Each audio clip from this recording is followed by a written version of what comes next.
Klaus was speaking this morning about the first European kind of billion-dollar champions.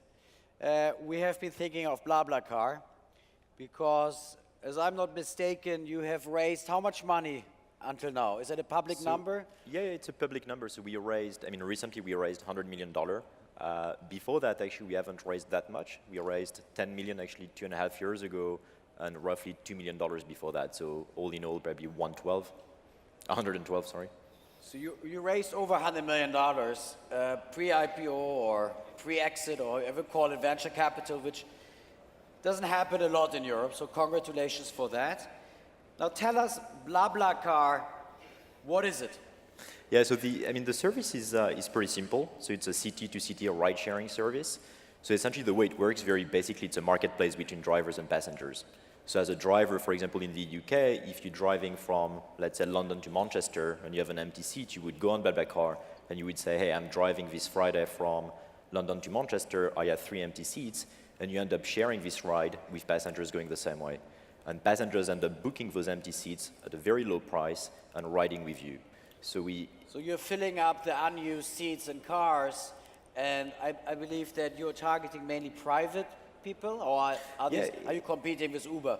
No, we're not. So essentially, it's a very different market, right? What we end up doing is enabling regular folks driving between cities, London, Manchester, Berlin, Munich, Paris to Brussels, to essentially like share their ride with passengers.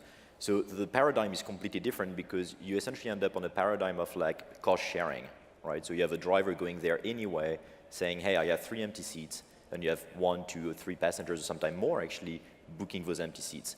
So what we tap into is what's interesting is probably the biggest seat inventory there is out there, which are empty seats in cars. Right, so what does it cost to drive from London to Manchester through BlaBlaCar? So that's the beauty of the model, right? Because essentially the driver is doing it anyway. So there is no, as someone who wants to have a lift, so exactly. Not the one who's providing it. All right, so the one who's booking actually that seat today is paying, so if I take London, Manchester as an example, you would end up paying something around £16. You pay £16. So you would pay £16 last minute for London, Manchester. You would pay about €20 for Paris to Brussels. You would pay about €20 for Berlin to Munich. Right, so what you end up doing, because it's about cost sharing and you use like essentially some unused inventory in cars, you end up building this like ultra low cost, last minute transport network, which in a way again could be massive, right? Because you're tapping into cars. And today, if you look at that, the way people travel between cities in Europe, actually 80% of the passenger or driver traffic is done by car.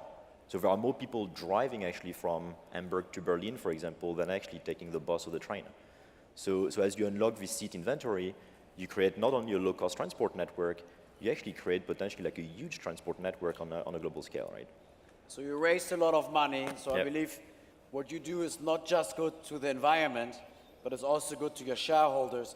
So out of the €20 people pay to get from Paris to Brussels, what is your commission?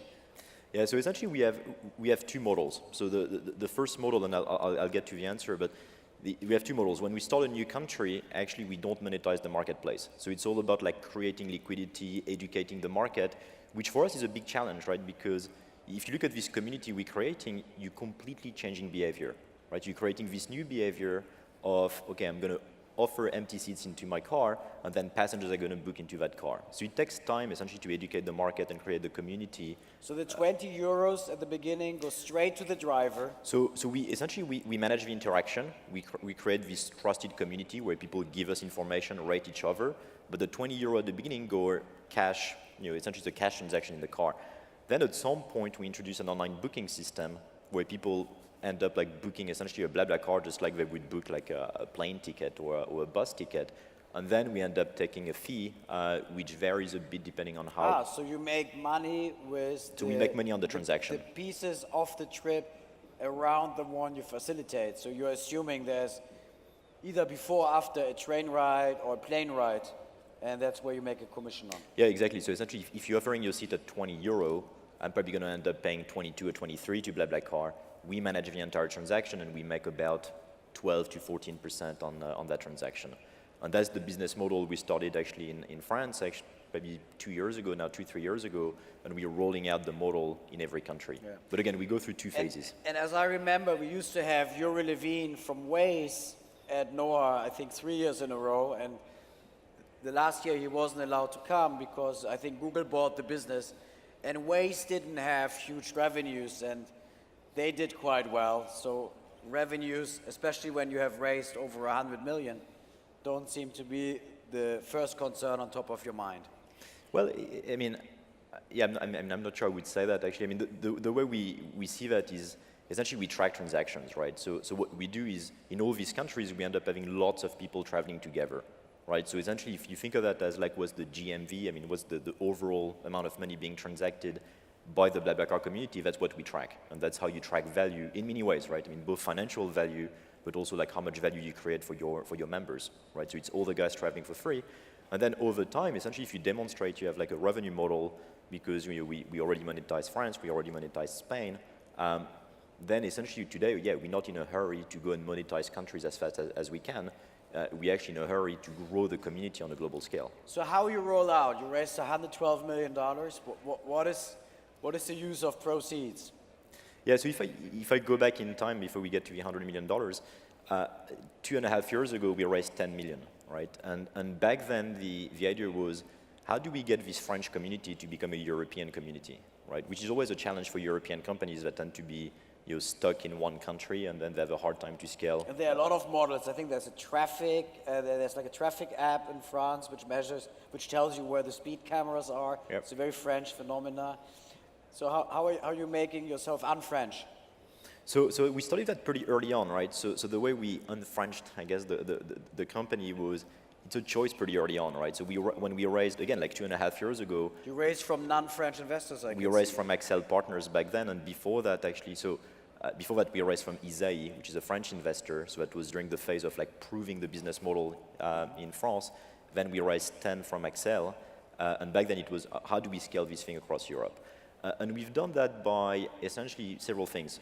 By having local teams on the ground. So the whole concept was we're not going to operate that from Paris. We're going to have local teams in Germany, in Spain, in Italy, in the UK, pretty much every major market. We have local teams. And we've also done that by acquisition pretty early on. Acquisitions? Yeah. So we've done like, essentially we had like a acquire strategy. So we ended up acquiring 4 companies actually in the last couple of years. And out of that, I mean, that's how we've grown Poland, Italy, and Germany, and Russia most recently. So that's how like smaller competitors you bought, or? It was mostly teams, so it was like smaller wannabe competitors. So it was people like evolving into the space, and essentially we love the teams, right? So today, out of all these acquisitions, the country managers or general managers running those countries were the founders of these companies. So essentially, it was like acquiring like a smart team, a passionate team on the ground, and growing from that. And today, I think we have roughly 50% of the member growth of BlaBlaCar is actually coming from these acquisitions, right? So it really paid off. And what is your vision? I mean, you created an automotive digital company which adds huge value to a lot of people, and hopefully eventually also to your shareholders and yourself as a hard-working team. But what's your vision? You're going to throw the towel early when somebody comes around and makes an offer? What Mike Lynch this morning encouraged people not to do? You want to build a $10 billion company, or what? Where are you heading? Yeah, so let me answer the 100 million, and then I'll get to that, right? Because it's linked. You probably passed the 100 million, right? So it wouldn't make a lot of sense. Right. So basically, we've built this European company in a way. I mean, today we have like a pretty large European footprint. And what we thought actually earlier this year was, okay, we need to expand this thing globally. And no one is really doing what we do anywhere else. So we started to launch Russia, and Russia was kind of a wake-up call in a way, because Russia was taking off like no other country in Europe, right? So we could really see that there is a massive emerging market play actually for what we do in Russia. We launched Turkey a month ago. And how you do it? I mean, when you go to Russia, I mean, you don't do TV spots, right? So you have like, you're going through an automobile club, or where do you advertise? No, how are you getting it to the tipping point? Yeah, and that's the trick. I mean, the trick is how do you create liquidity in these marketplaces pretty early on? The So same issue that the taxi apps have, right? If it's a frustrating experience, Yeah. when you press it, there's no one coming. It It's- must be the same in your industry. It's actually worse, actually, because we end up, in terms of like creating the marketplace and the liquidity, you're talking about regular folks on one side, driving, and regular passengers. So actually, for us, having like 10,000 drivers or 10,000 members means nothing, right? Quickly, we need to have like hundreds of thousands of members in a country to make sure that, when you want London, Manchester on Friday at 6 p.m. from West London, dropping you at East Manchester or whatever, we have a guy. So it takes, it's pretty tricky. And the other thing is, it's a new behavior. So the interesting thing is when we get to a new country, we cannot like Google against any words actually because people are not looking for us, they're just not doing it yet. So it's all about education. We use mostly online channels at the beginning. We use PR. We actually. How expensive it is for you to launch like a new country like Russia? Like $1 million, $2 million, $5 million? Well, Sorry, I don't want you to it give us depends. anything. I'm trying to think of what I can say and not say here, but it depends a lot on countries, to be honest. I mean, like, Russia is a big country. Turns out that it's not actually that expensive because there is a huge appetite. That's what we learned. There is a huge appetite for the activity. So today, essentially, with $100 million, the goal was, hey, it works in Europe. No one is really doing it. And how is Spain anywhere and else. Italy? I mean, these countries are struggling economically. That must work very well there, no? Yeah, it works. I mean, it works all over Europe. So I don't think, today it works great in Germany, it works great in France, it works pretty much So all you're over really Europe. a pan-European EMEA company.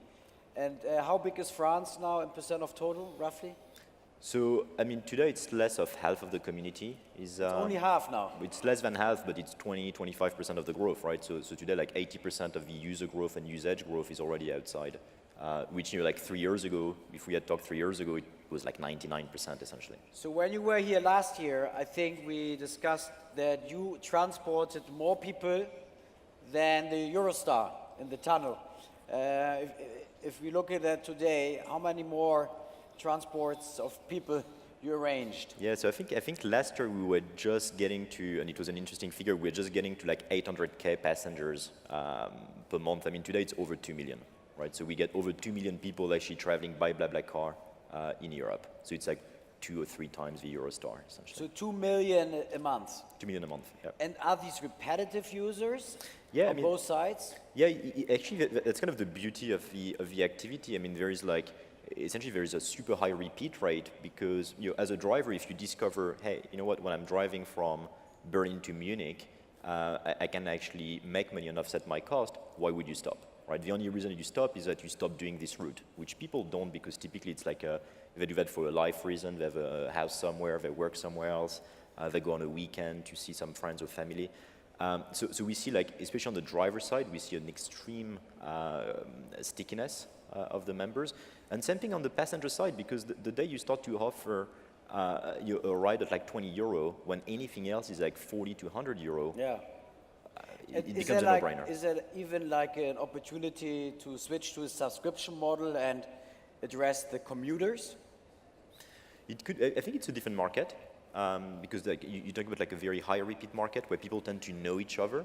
So essentially, you have like a high risk of not being able to intermediate the transaction. So maybe it's a model like a subscription-based model. But so far, what we see, and probably I should have said that at the beginning, but what we see is like really a city-to-city usage. So it's anywhere between, call that 50 miles to 300-400 miles. Any competitors in Europe you are up against? So today there are a few competitors depending on the market.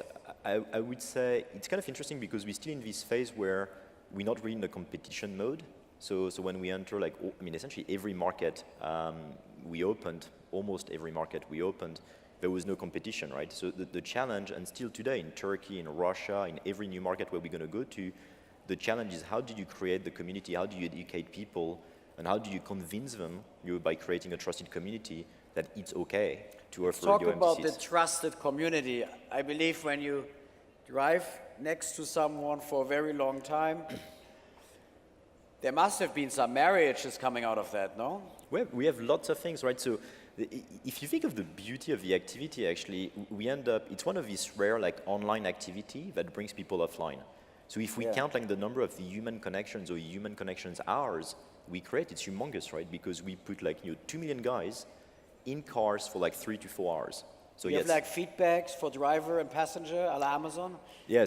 But that's the cornerstone of the whole Like activity, stinky right? car, nice car, chatty we- person, So we have chatty has to person, which pee is all the time, something like that? so chatty person is actually the root of the name, right? So essentially, as you sign up, you define how much you're going to talk in a car. If you're blah blah blah or blah blah blah, and that's the root of the BlaBlaCar name actually. But then essentially, like more seriously, yes, of course, you build trust by peer reviews. I mean, today we collected over 10 million peer reviews between the drivers and the passengers. You check information. As you start paying online, we have like bank account, credit card, Facebook Connect, your photo, your car. So you gather. So it's pretty interesting, and you're talking about the long-term vision here. I mean, we're building on a global scale. We might be building one of the biggest transport network there is, right? Because if you unlock these seats in cars, you're building this global transport network. The funny, I mean, when we met last year, the funny thing was that what BlaBlaCar is doing, or is in the process of achieving, I think I heard like 20, 30 companies talking about maybe raising a bit of capital, but executing the vision and the idea is something completely different, and you guys managed to do that. So congratulations for the interim stop, and we are happy to join you on the journey and hope to see you next year. Congratulations. Thanks for having me.